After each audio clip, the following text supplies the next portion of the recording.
बिस्मिल्लाहिर्रहमानिर्रहीम। अस्सलामु अलैकुम वरहमतुल्लाहि वबरकातुह। झूठ उम्मुल खबाइस यानी बुराइयों की जड़ है, क्योंकि इससे मुआशरे में बेशुमार बुराइयां जन्म लेती हैं। रसूलुल्लाह सल्लल्लाहु अलैहि वसल्लम फरमाते हैं कि सिद्क को लाजिम कर लो, क्योंकि सच्चाई नेकी की तरफ ले जाती है और नेकी जन्नत का रास्ता दिखाती है। आदमी बराबर सच बोलता रहता है और सच बोलने की कोशिश करता रहता है, यहाँ तक कि वो अल्लाह के नज़दीक सिद्दीक लिख दिया जाता है।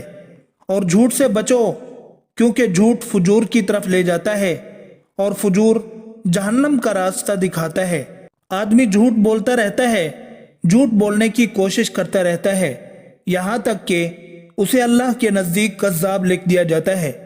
एक फरमान नबी सल्लल्लाहु अलैहि वसल्लम है कि जो शख्स झूठ बोलना छोड़ दे तो मैं उसके लिए एक मकान का जामिन हूँ जो उसके लिए जन्नत के किनारे पर बनाया जाएगा।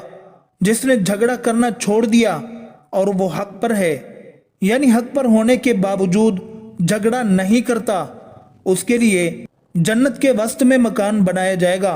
और जिसने अपने अखलाक अच्छे किए, उसके लिए जन्नत के आला दर्जे में मकान बनाया जाएगा। इरशाद नबी सल्लल्लाहु अलैहि वसल्लम है कि जब बंदा झूठ बोलता है तो उसकी बदबू से फरिश्ता 1 मील दूर हो जाता है।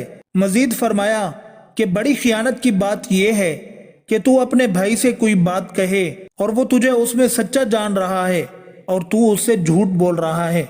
आप सल्लल्लाहु अलैहि वसल्लम का फरमान आली है कि मोमिन की तबा में तमाम खसलतें हो सकती हैं, मगर खियानत और झूठ यानी 2 चीजें ईमान के खिलाफ हैं। मोमिन को इनसे दूर रहना बहुत जरूरी है। एक दफा रसूलुल्लाह सल्लल्लाहु अलैहि वसल्लम से पूछा गया कि मोमिन बुज़दिल हो सकता है?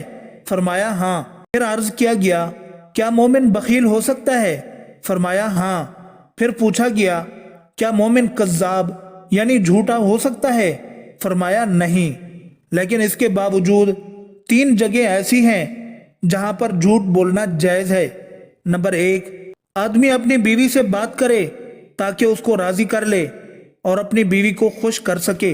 मियाँ बीवी में से हर एक के लिए ये जायज है कि वो एक दूसरे को खुश करने के लिए ऐसी बात कह दें जो खिलाफे वाक़े हो। मसलन दोनों में से कोई दूसरे से ये कहे कि मैं तुमसे बेइंतहा मोहब्बत करता हूँ, तो ये जायज है, खा उसके दिल में मोहब्बत ना भी हो। नंबर 2, जंग में झूठ बोलना ताकि दुश्मन को पसपा किया जा सके और इस्लामी लश्कर को किसी बड़े नुकसान से बचाया जा सके। जंग के दौरान अपने मुकाबिल को धोखा देना जायज है।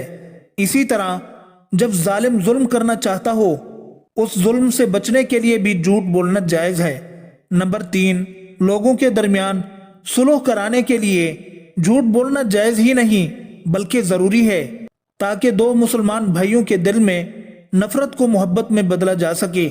2 लोगों के दरमियान सुलह कराने के लिए झूठ बोलना कि एक के सामने ये कह दे कि वो तुम्हें अच्छा जानता है, तुम्हारी तारीफ करता था या उसने तुम्हें सलाम कहला भेजा है, और दूसरे के पास भी इसी किस्म की बातें करे ताकि दोनों में अदावत खत्म हो जाए और सुलह हो जाए। अल्लामा अलबानी रहमुल्लाह ने सही तिरमिज़ी में इसे सही करार दिया है।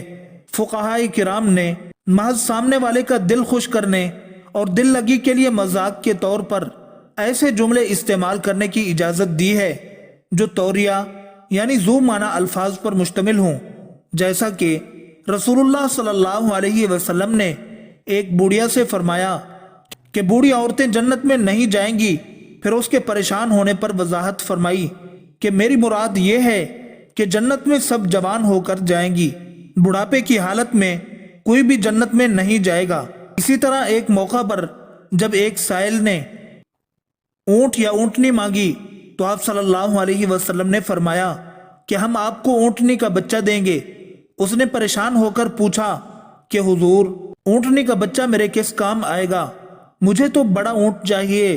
तो आप सल्लल्लाहु अलैहि वसल्लम ने वजाहत फरमाई कि हर ऊंट किसी ऊंटनी का बच्चा ही होता है, चाहे वो कितना ही बड़ा हो जाए।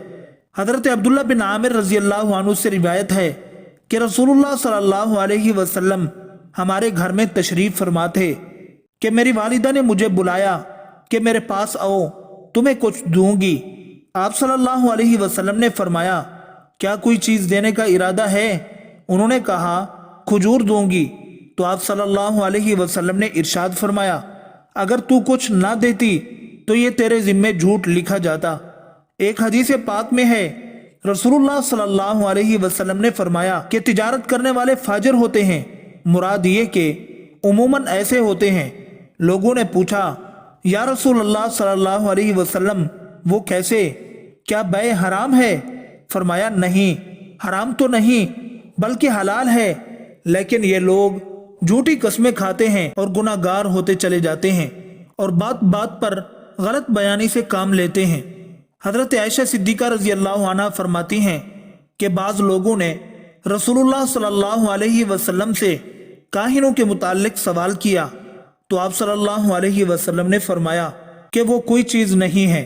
لوگوں نے عرض کیا یا رسول اللہ صلی اللہ علیہ وسلم بعض اوقات وہ ایسی بات بتاتے ہیں جو درست ثابت ہوتی ہے، تو آپ صلی اللہ علیہ وسلم نے فرمایا کہ وہ درست بات جنات کی طرف سے ہوتی ہے جسے وہ کاہن کے کان میں ڈال دیتے ہیں، جیسے ایک مرغ دوسرے مرغ کے کان میں آواز پہنچا دیتا ہے اور پھر کاہن اس میں 100 سے زیادہ جھوٹ ملا لیا کرتا ہے۔ حضرت ابو سعید خدری رضی اللہ عنہ سے روایت ہے کہ میں نے حضور صلی اللہ علیہ وسلم کو یوں دعا کرتے ہوئے دیکھا کہ اے اللہ میرے دل کو نفاق اور نفس کو برائی سے اور زبان کو جھوٹ سے محفوظ رکھ۔ نبی مکرم صلی اللہ علیہ وسلم کا ارشاد عالی ہے اگر تم میری 6 باتوں پر عمل کر لو تو میں تمہیں جنت کی ضمانت دیتا ہوں۔ صحابہ کرام رضی اللہ عنہم نے عرض کیا یا رسول اللہ صلی اللہ علیہ وسلم وہ کیا ہیں؟ تو آپ صلی اللہ علیہ وسلم نے فرمایا ایک یہ کہ جب بات کرو تو جھوٹ نہ بولو، دوسری یہ کہ وعدہ کرو تو وعدہ خلافی نہ کرو، تیسری یہ کہ امانت میں خیانت نہ کرو، چوتھی یہ کہ بری نگاہ سے کسی کو نہ دیکھو، پانچویں یہ کہ کسی کو تکلیف نہ دو، چھٹی یہ کہ شرم گاہ کی حفاظت کرو۔ ایک بار رسول اللہ صلی اللہ علیہ وسلم نے فرمایا کیا میں تمہیں بہت بڑے کبیرہ گناہ کے بارے میں نہ بتاؤں؟ 3 مرتبہ یوں ہی فرمایا۔ صحابہ کرام رضوان اللہ علیہم نے عرض کیا ہاں کیوں نہیں یا رسول اللہ صلی اللہ علیہ وسلم؟ آپ صلی اللہ علیہ وسلم نے فرمایا اللہ تعالیٰ کے ساتھ شریک ٹھہرانا اور ماں باپ کی نافرمانی کرنا۔ آپ صلی اللہ علیہ وسلم ٹیک لگائے ہوئے تھے، اٹھ بیٹھے اور فرمایا سنو جھوٹی بات اور جھوٹی گواہی۔ آپ صلی اللہ علیہ وسلم مسلسل فرماتے رہے یہاں تک کہ ہم نے کہا کاش آپ صلی اللہ علیہ وسلم خاموش ہو جائیں۔ حضرت کعب رضی اللہ عنہ سے روایت ہے کہ رسول اللہ صلی اللہ علیہ وسلم نے مجھ سے فرمایا میں بے وقوف لوگوں کی سرداری سے تمہیں اللہ تعالیٰ کی پناہ میں دیتا ہوں۔ حضرت کعب رضی اللہ عنہ عرض گزار ہوئے کہ یا رسول اللہ صلی اللہ علیہ وسلم وہ کیا ہے؟ فرمایا کہ میرے کچھ عرصے بعد حکام ہوں گے جو جھوٹ پر بھی ان کی تصدیق کرے اور ظلم پر بھی ان کی مدد کرے، وہ مجھ سے نہیں اور میں ان سے نہیں، وہ حوض کوثر پر میرے پاس نہیں آ سکیں گے۔ جو ان کے پاس نہ جائے، جھوٹ پر ان کی تصدیق نہ کرے اور ظلم پر ان کی مدد نہ کرے، تو ایسے لوگ مجھ سے ہیں اور میں ان سے ہوں، اور یہی لوگ ہیں جو حوض کوثر پر میرے پاس آئیں گے۔ اللہ تعالی ہم سب کو ان باتوں پر عمل کرنے اور اپنی زندگی سنوارنے کی توفیق عطا فرمائے، آمین۔